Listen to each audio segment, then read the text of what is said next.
Hey, what's up? Welcome everybody to my video showcasing what I'm going to call the greatest Flying V that Gibson ever made. What's the name of this guitar, you might ask? Well, it's actually kind of funny. This guitar is called the Gibson Flying V 7-string. What a name, right? Right to the point. So what's going on, everybody? You guys can tell I'm in a pretty good mood. I'm pretty excited, man, because every once in a while I get to do a special video, and today I feel is a very extra special video because we have a rare piece that I get to check out and share with you all, and I just can't wait to just jam on it and dive on in, okay? So all I ask that you guys do is subscribe if you haven't done so, and like this video. It really helps out the channel a lot. I sincerely appreciate you, okay? We got a great video today. We got a great piece to check out, so if there was ever a time to subscribe, now's the time. Are you not entertained?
So the story with this guitar goes like this. This is actually not my guitar. One of you guys, who is a longtime viewer of my channel, somebody picked up this guitar on the used market and then asked me if I'd be interested in demoing it for this channel. Obviously, whenever I have the opportunity to get a rare piece on the show, I'm totally down for it. So I'm just so thankful and humbled that there's certain individuals out there that just want to help out the channel, man. You know what I mean? Feels pretty good that there's a lot of you out there that are just into what I'm into and, you know, want to help us all out and just donating stuff for the time being and not allowing their guitars to be on vacation here on the channel. So this guitar is really cool, man. Where do I begin with this guitar? I guess the first thing I want to talk about with this guitar is not a fancy custom shop, super rare. Well, I guess they're kind of rare now, but they were nothing other than just a regular production guitar, you know what I'm saying? And upon doing some research with this guitar, I found an old Sweetwater listing when these were on the Sweetwater website and/or for sale.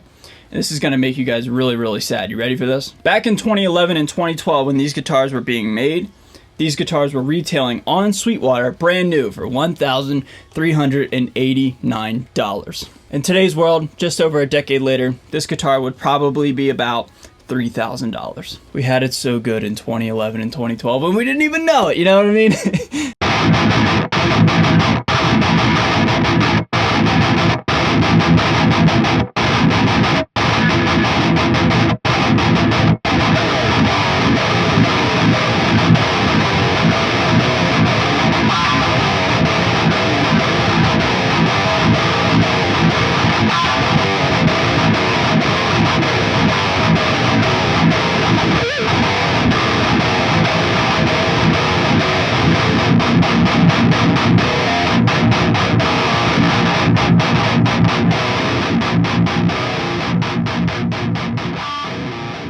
Now Gibson seems to be doing like really one-off and or like really limited, expensive, like 20 grand, you know, artist runs anymore. And that's, I guess, cool for a certain demographic, but these guitars were just like regular run-of-the-mill guitars, man, and I think that's really special. Another thing that's awesome about this guitar is look at the tuning pegs, man. This is the first guitar that I personally ever felt that has what I'm gonna call the Firebird tunings, where it's not just like on the side, it's these guys right here on the back. You get these, I don't even know what they're called, man, but they look like the Firebird, you know what I'm saying?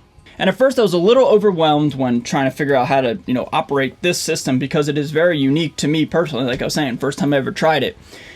I really sincerely love it a lot, like a lot more than I thought I would. I thought this was kind of gimmicky and kind of silly, but like if I had a guitar with this tuning system, I would actually be pretty stoked. Basically, there's two independent things going on here. You lock the string down here and then you tighten it and then you tune it back here. Basically, it's the best way I could describe it for the sake of a 10-second demonstration of how to tune this thing, you know?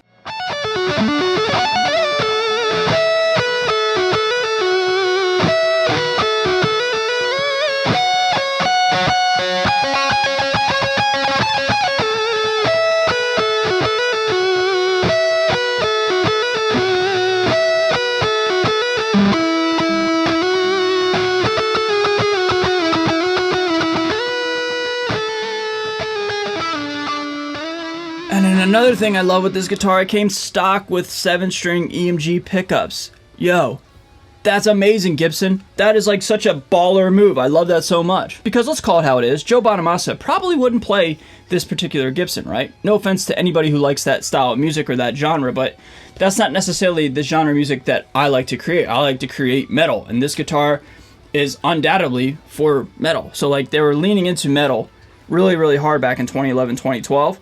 And like, I'm all here for it, you know what I'm saying? And last thing I'll say is it absolutely looks beautiful. Black and gold on a Gibson. It's like timeless. It's tried and true. You can't go wrong with the Black Beauty aesthetic. This guitar just looks so beautiful, man.